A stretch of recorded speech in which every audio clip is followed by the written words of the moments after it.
Hey everyone, this is just kind of a quick little review of the Anycubic Neo 2. This is my first bed slinger. I mostly print, or the only other printer I've had is the Bamboo P1S, which is what I've been printing on for the last year. So this was $150. I figured I'd give it a shot. I've never set one up before. I've never dialed one in before.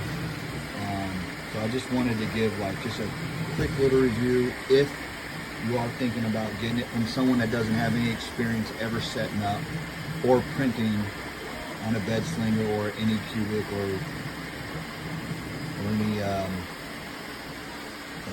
printer really other than the Bamboo. So I'm printing this guy right now on this printer. Kind of learning as I go with some of the temperatures. It's coming out pretty good. I actually dropped it, so there's some scratches on it and some marks. But so this is kind of the quality that I'm getting out of it right now. I'm getting better. I started with the head. I'm actually gonna reprint the head because I have the temperature down better. So this is kind of, the quality that you can maybe expect, but better. I think it'll just get better as I go. This guy right here, much bigger, much cleaner print on the P1S. This is $1,000 printer, right? So can't ask a $100 printer, right? But it is getting better as I'm getting a little bit better with the settings. So back to this guy. This thing was an absolute dream to set up. It's got machining done right in here where the top piece sits in, so you don't have to use a square. It sits right in the grooves. 2 screws here, 2 screws here, 2 screws here. This guy snaps in place. Watched the video that it came out with, and basically put the plate on, cleaned it, auto leveled it. It did the Z height for me. The belt tensions on both of these 2 belts right here was all the way tighten, 1 turn out, all the way tighten, 1 turn out, and I've been rocking and rolling since. I printed a few other things out other than this Batman that came out a little cleaner than this guy. I think with this being a silk, I've been playing around with the temperatures, and I'm just getting a little bit better as we go. Now, this guy came with 2 different software or slicers. It came with, I can't pronounce the first name, starts with the P, and then it also came with the Anycubic slicer. The Anycubic slicer for me works a lot better. It's got all the same things that the Bamboo slicer has. It's got the Anycubic Neo 2 info in there. You don't have to do anything. You just gotta kind of play around with the temperatures. I haven't changed the speed. I haven't done anything crazy. I've changed the layer height and the temperatures, and this thing's been rocking and rolling ever since. Memory card goes right here. You just pull it out, put it in your computer, export the file, go right in there, and you can rock and roll. If you can change the temperatures right now, if you wanted to, while it's rolling. Everything that the more expensive printers have as far as the slicing is concerned, it seems that this one has too. I've been printing for over a year with this thing, or right at a year. I wasn't expecting much for $150.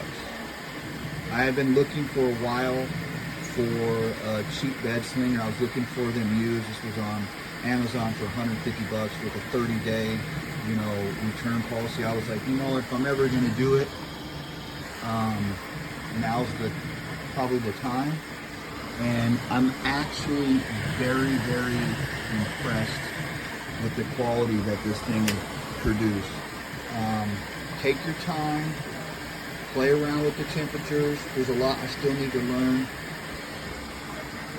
And I really believe, considering it's printing right next to $1,000, $1,200 printer, I'm pretty impressed.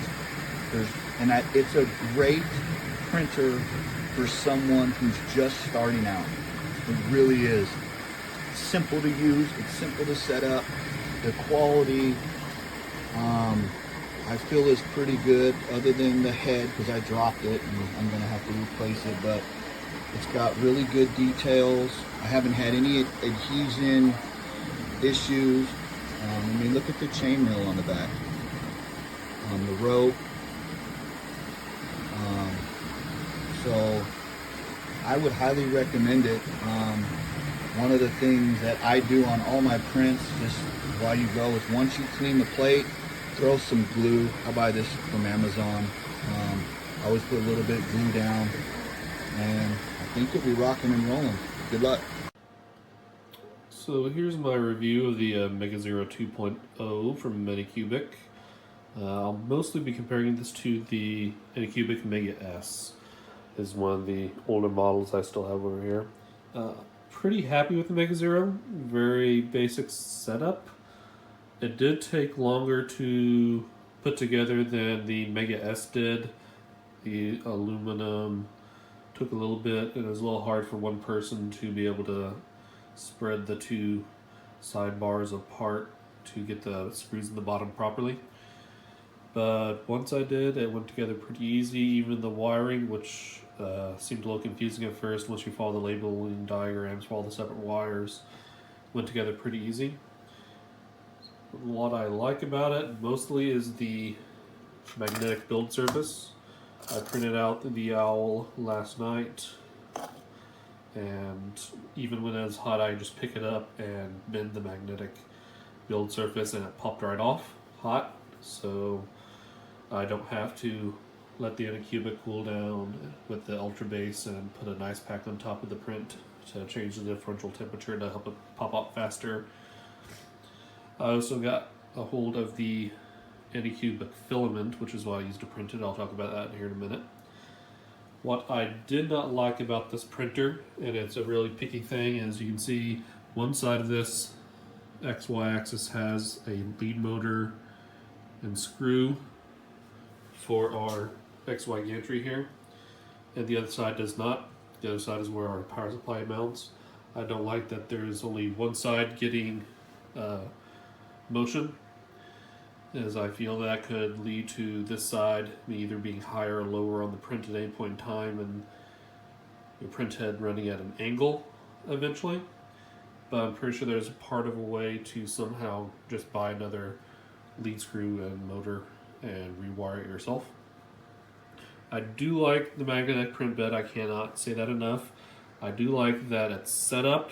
If I wanted to get to the motherboard, it was much easier. I would just have to two screws uninstall this, flip it over to get access to the motherboard and the wiring, or to change the screen. If I had to get into the power supply at any time, so I need to change the main cooling fan, I don't have to actually uninstall the entire printer. I just need to two screws, pull the power supply out, unconnect the wires, and it's completely independent from everything.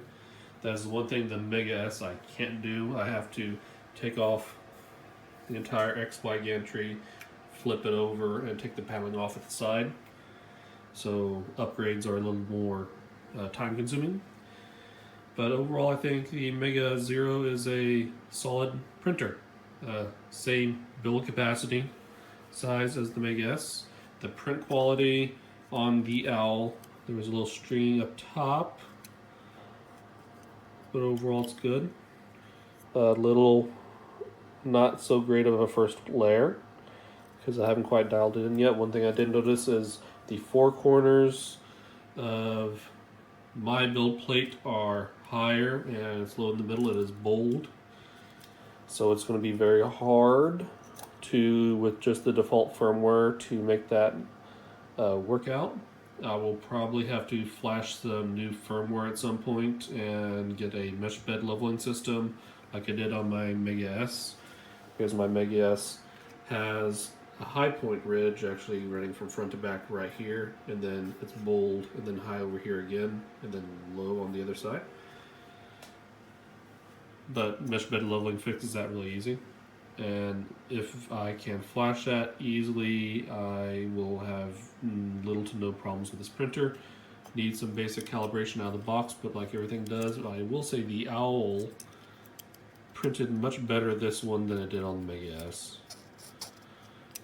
I barely see any layer lines. It's kind of hard for you to see in the phone. I do have an artifact right there off the feathers.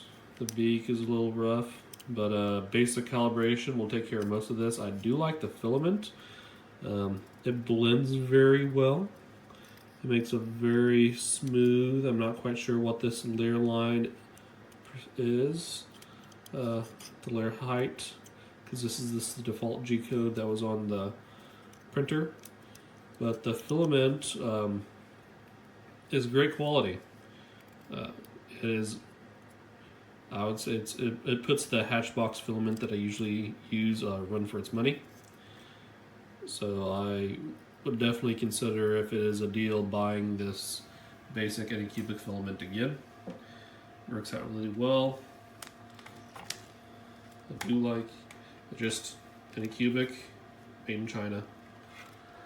Works out really well. One thing I do like, which is a really weird thing, I do like that on the tip of this filament it had a card to use for if you're changing filament to run this filament line through to help it stop staying or tangling, so you don't have to print off a clip.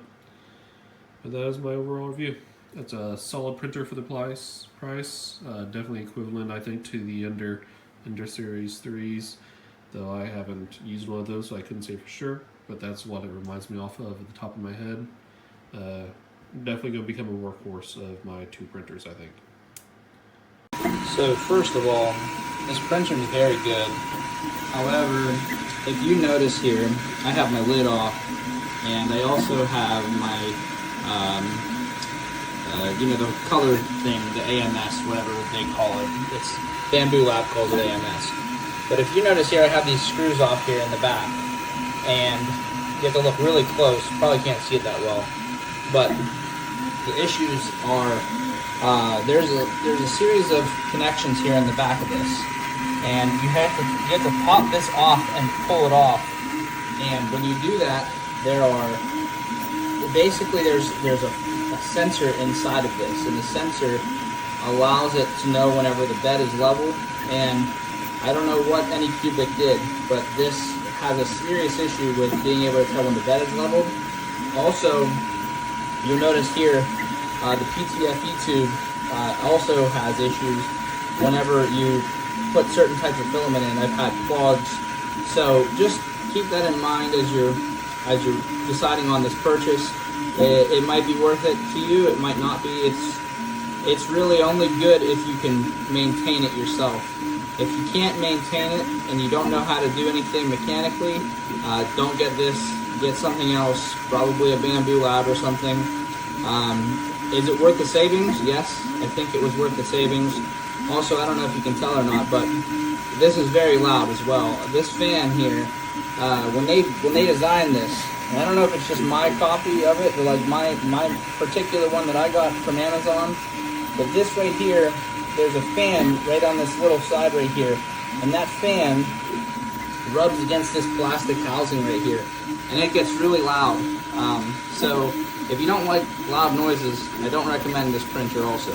It's good, and it makes really nice prints, but overall, I don't recommend it if you're trying to, just have an easy-to-use printer.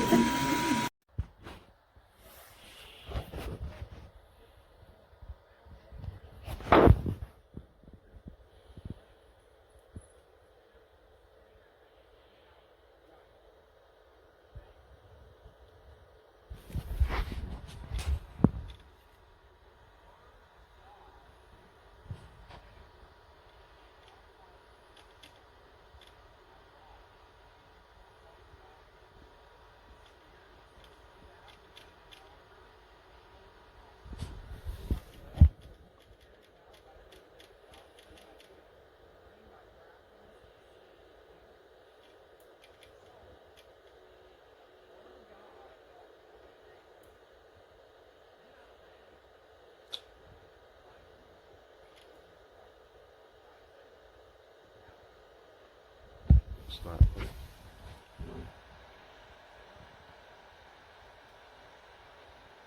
This is a bench. It's not doing right.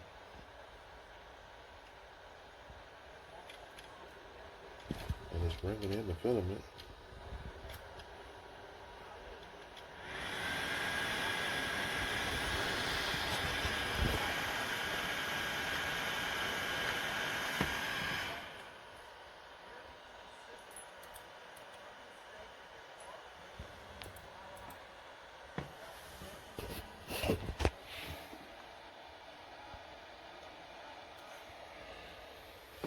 Every time, this is what I get.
Okay, so we made sure it was at the exact. No. Oh yeah, before it was like right at there. Now it's Dad, we forgot to cut that little piece off. Look, it did it for itself. Oh right. It does it like perfectly. I'm excited to see how this works. See how this turns out. Wait, there's an M.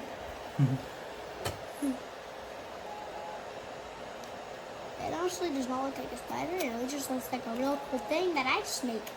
Instead of writing, that's cool. Yeah. I'm not excited at all for third grade. But I do not like that smell.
Alright. Well, I'm fucking done. So it's not always covered in the manuals as leveling the x-axis. As you see here, I pulled it all the way up as far as it'll go on this side.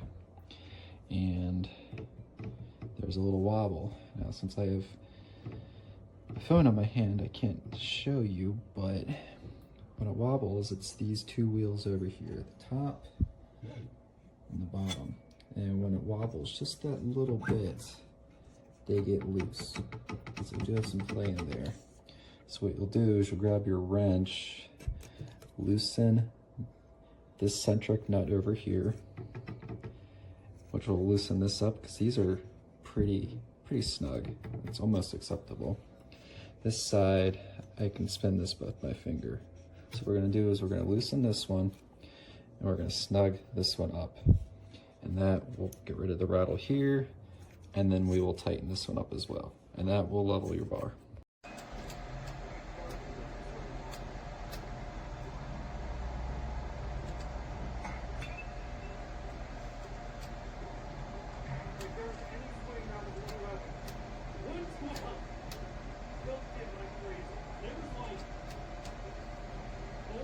Nothing I can do to distinguish which one is better outside of like the slightness that's on the combat. I think are a little better.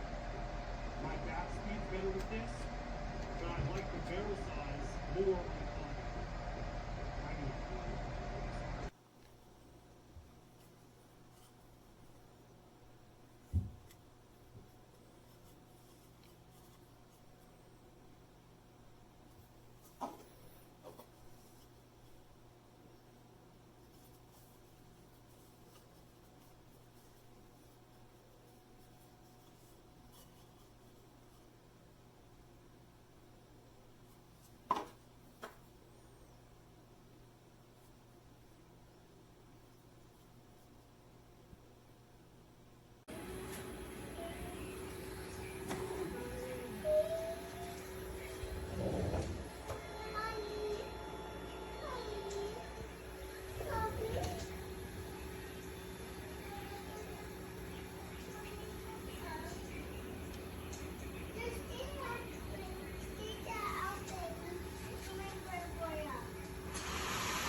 I think the Mega Zero 2.0 is an awesome 3D machine. It does exactly what I was hoping it would do.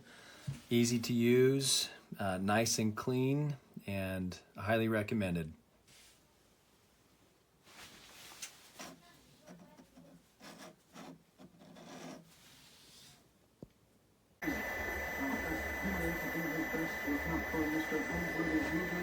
Between the time when you arrived and the time you exited with the briefcase. As I said, in instance under the leaving of the house, nor did anyone else. Is it? No, still. Correct. But 5 jars you can also escape and search your property. No additional discovery.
That is so fast, it's unbelievable.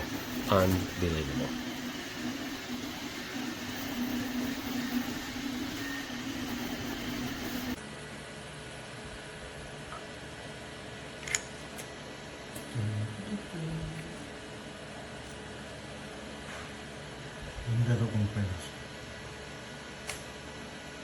So I had high hopes for this machine, but every time I try to print, the nozzle gets jerked out by the tray and it jams constantly. It is almost worthless.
Especially if you can do the pushing.